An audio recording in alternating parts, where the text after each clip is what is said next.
Day 2 here at the Norra 1000. We successfully completed day 1. We ended up second in class, only 48 seconds behind the leader. We're about to hop into day 2. We got Carrie Crispin getting behind the wheel. We're headed from San Felipe down the Bay of LA today, and it should be a great race.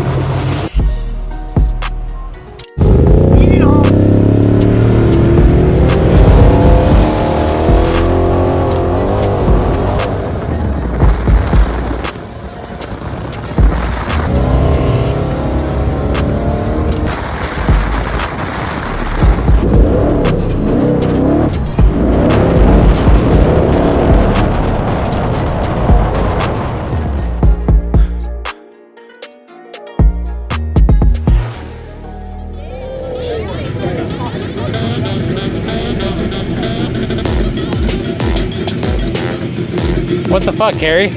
We just crossed the finish line here at the Norra 1000, day 2. Everything ran flawless on the truck today, other than a little bit of cosmetic damage in the nose here. It's now winking at you. From that, you can tell we're not babying the truck. We're pushing it hard. We want to bring it down here and do 6 days of hard, serious Baja racing to make sure this thing is perfect when we start delivering to customers. We're going to make sure this thing is Baja proven and solid when it gets delivered to your doorstep.